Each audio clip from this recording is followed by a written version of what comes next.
I should have never married an hag like you. Younger women are definitely better. I'm embarrassed to be seen with an old lady like you. If I could, I'd go back in time and redo my life. These were the words spoken to me 10 years ago by my ex-husband, Bob. I'm Katherine Johnson, 48 years old. I married Bob, who was 5 years younger, when I was 33. I was a nurse, and I met Bob at the hospital where I worked. He came to the hospital as a new doctor. He has just finished his medical resident and asked me about various things. Bob's inexperience and reliance on me seemed endearing, and I found myself wanting to support him. But I was a nurse, he was a doctor, and he was 5 years older.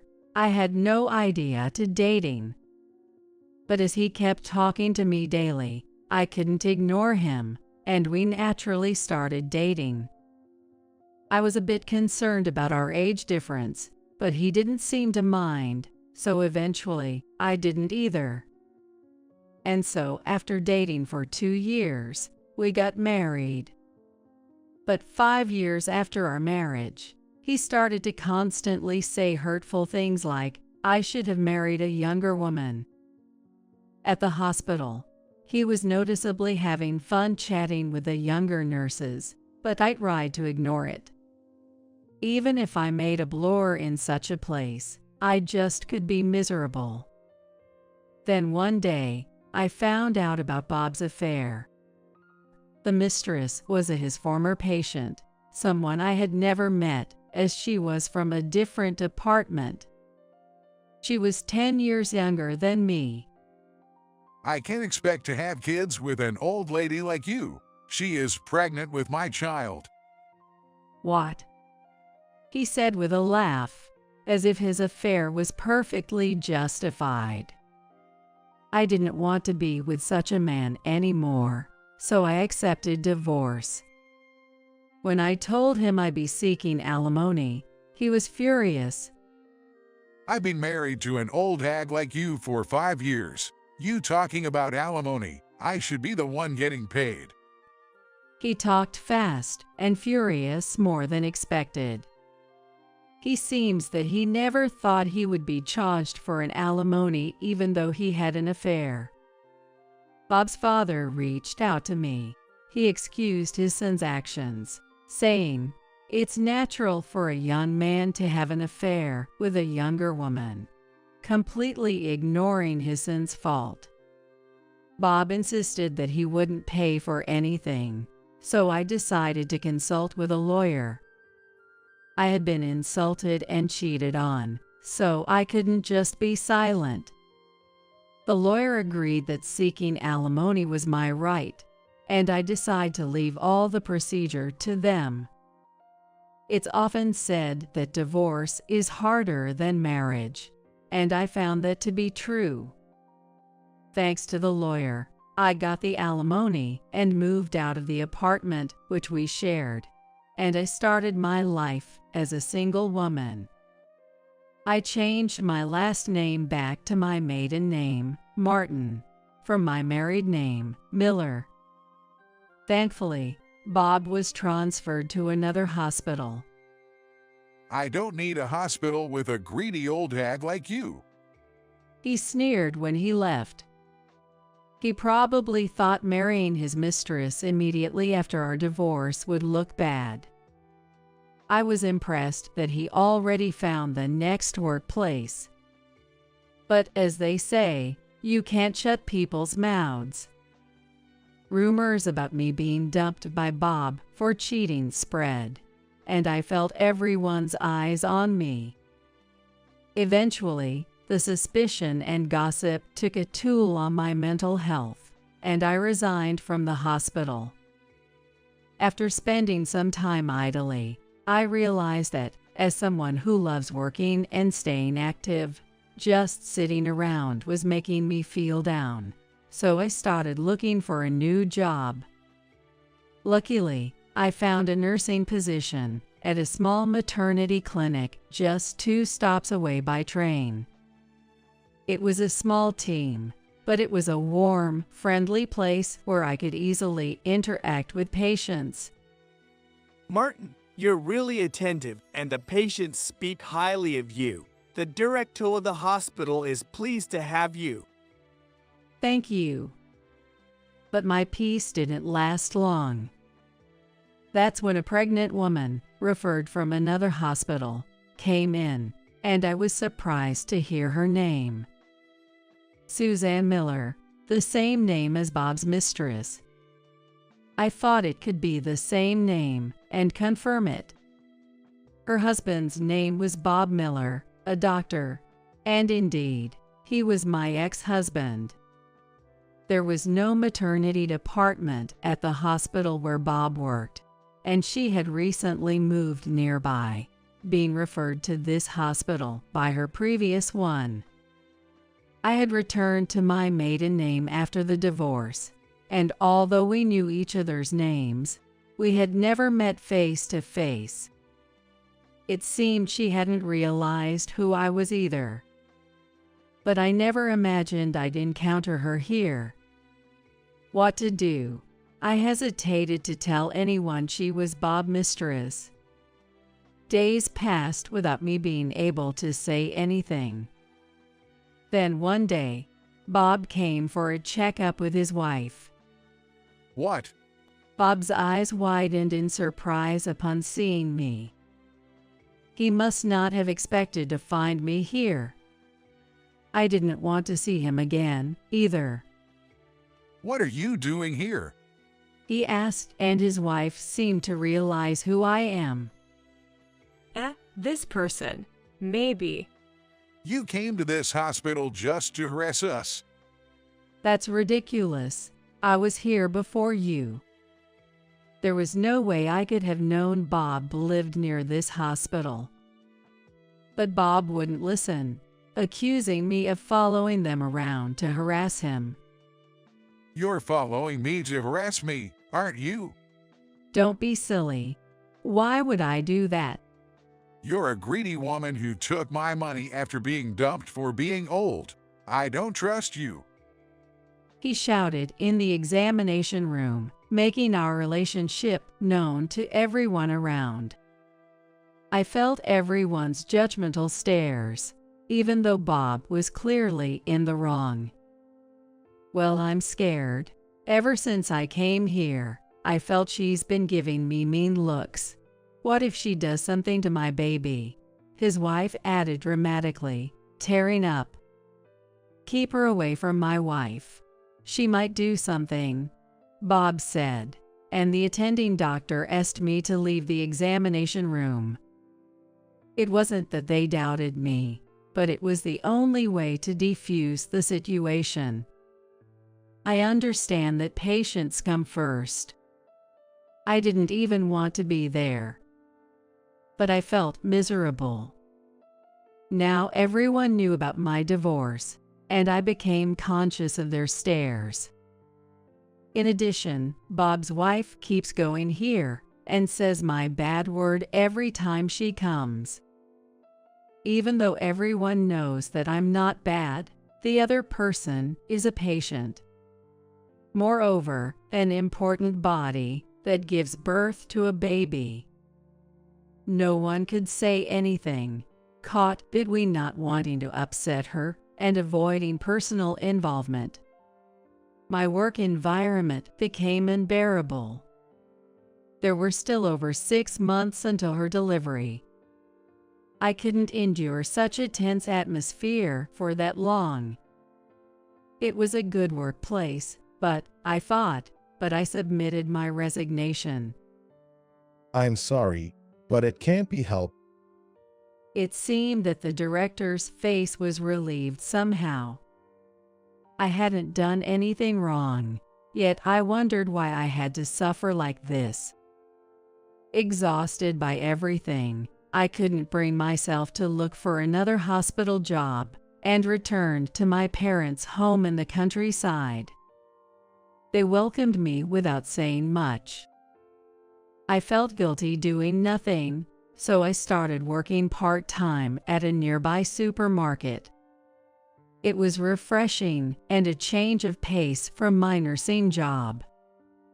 I liked the job of a nurse and felt worthwhile, but I still had no day to be careful because I was not odd for the workplace for people's lives and the sense of responsibility.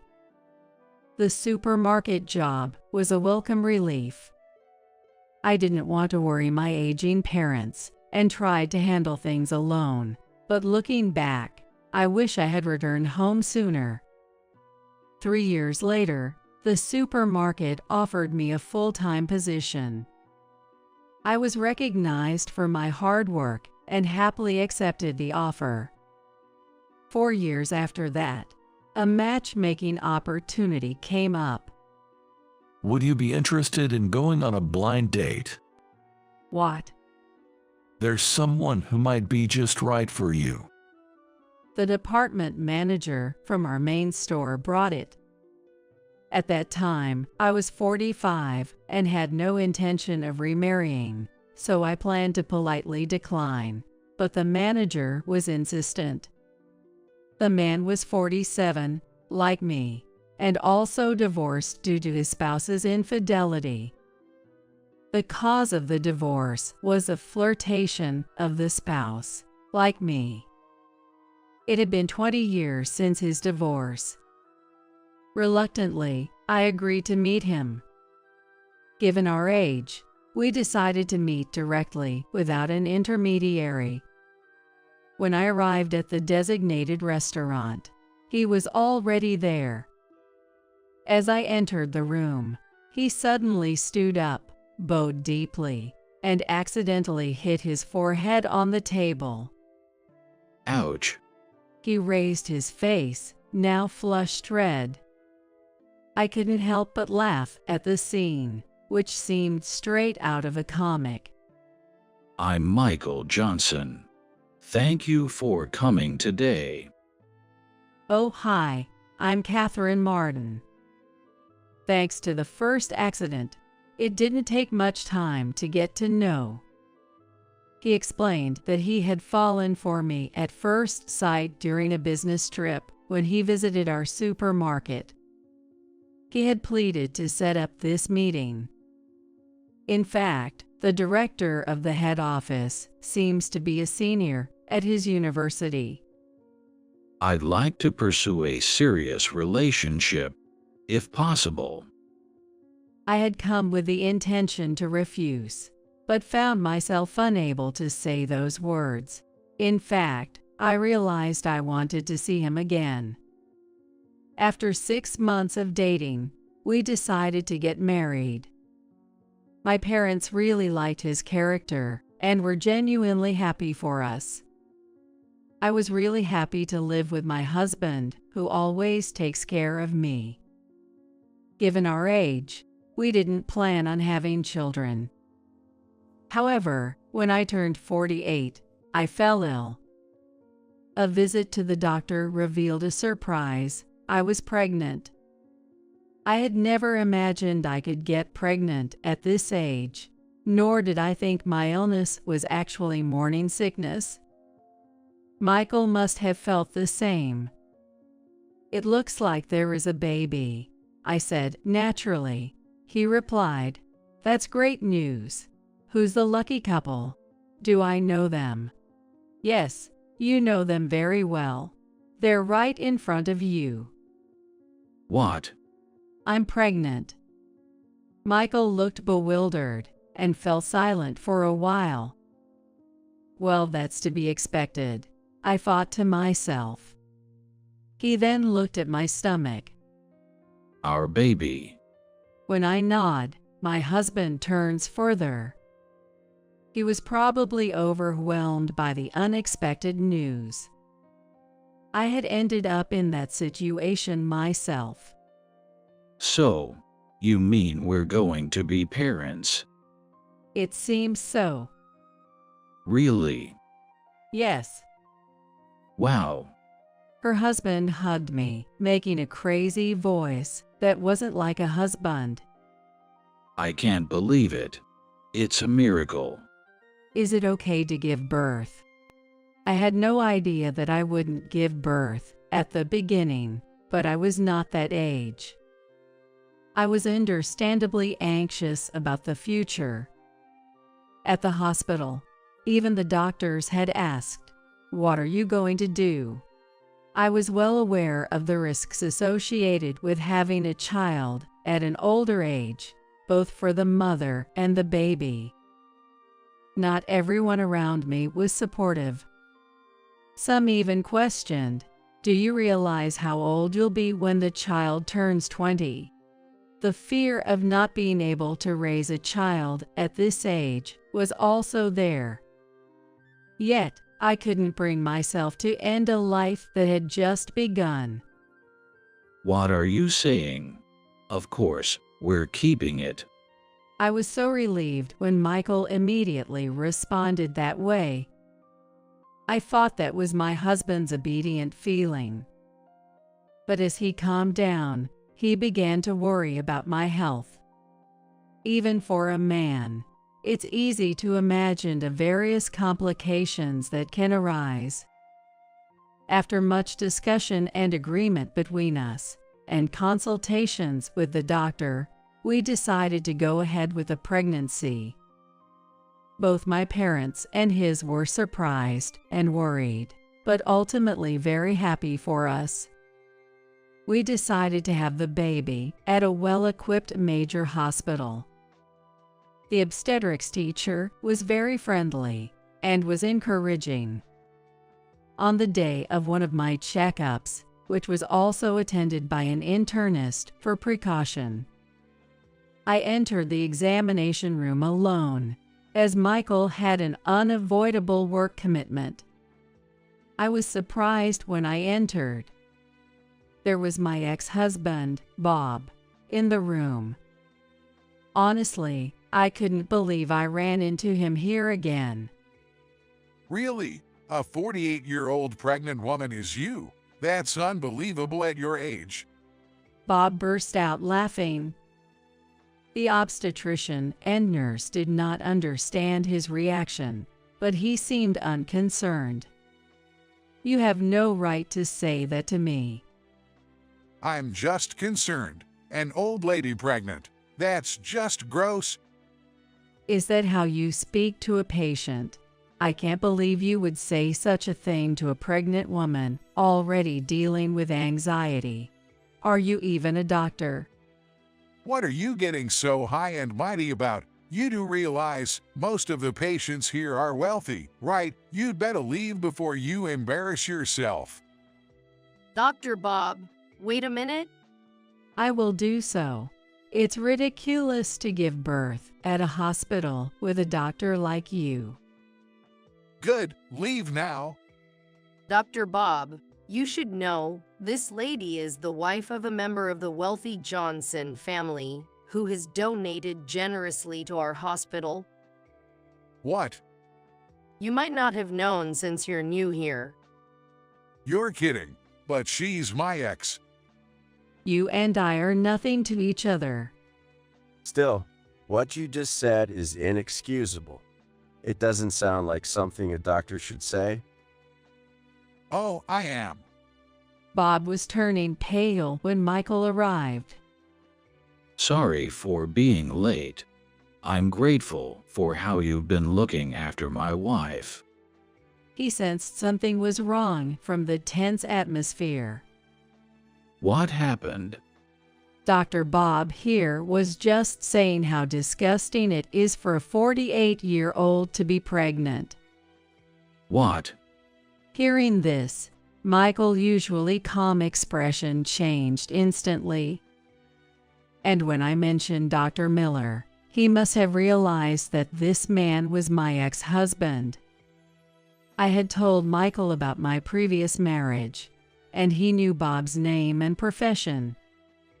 So, you're Dr. Bob. You've been insulting my wife. Well, I mean, Insulting a patient? What kind of hospital is this? I can't entrust my precious wife and inborn child to such a place. As Michael finished speaking, the nurse who had left earlier returned, this time with the hospital director. Johnson, I heard there was some discourtesy. Director, We chose this hospital thinking it was reliable, based on my father, Jack's recommendation. I didn't expect such a doctor to be here. It seems we made a mistake in our choice. I apologize profusely. It's not like that. This man is not one of our doctors. what? I've just fired him. Director, what are you saying? I didn't know he was like this. I only hired him because an acquaintance asked me to. We don't need a doctor who speaks so rudely to patients. He won't bother you again. Wait, Director, what are you talking about? Shut up. You leave here now. Don't get close to our hospital again. After hearing the director's words, Bob shouted, "I don't want to go out. I don't want to go." The director apologized profusely, looking really sorry, so we decided to stay and talk. Michael, still angry, asked, "Did you fire him because my father, Jack, donated to this hospital? Would you have let him stay if that wasn't the case?" The director shook his head vehemently. It turned out Bob had only been at this hospital for a week. Mike is a classmate of the director, had begged for his son's employment during a recent reunion. "I never thought he was such a person," the director said regretfully. "Not all doctors here are like Bob. Our obstetrician, for instance, is excellent." I said I still wanted to give birth here if Bob was gone, and Michael agreed. Jack, the CEO of a major corporation with branches nationwide, donates part of his profits to medical and welfare facilities. This hospital received a substantial donation because my ML had been treated here for a serious illness when she was young. That's why Jack recommended this hospital for my delivery. A few days later, Bob called, begging me to persuade the director to rehire him. If you ask, maybe something can be done. Apparently, he had often angered patients with his arrogant attitude and had been moving from one hospital to another. It's unbelievable how someone can repeat the same mistake so often. The ex-Phil said, "If you lose the next job, there is no future for you." Nevertheless, it is no wonder that the sweetness of the ex-Phil may have made Bob such a man. When the phone was called, my husband was with me. My husband picked up the phone from me, and if he shouted at Bob, "I'll contact the police immediately with a nuisance if you contact me again, or get close to me," there was no call after that. Sometime later, I saw Bob working at a convenience store. Apparently, no hospital would hire him anymore.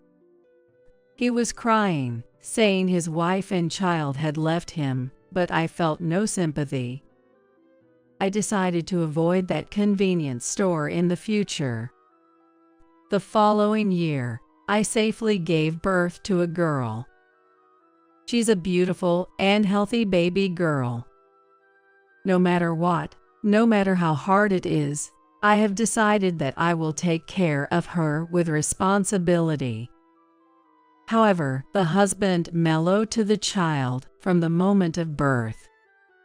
He seems to be becoming a very doting father, so I have to be careful.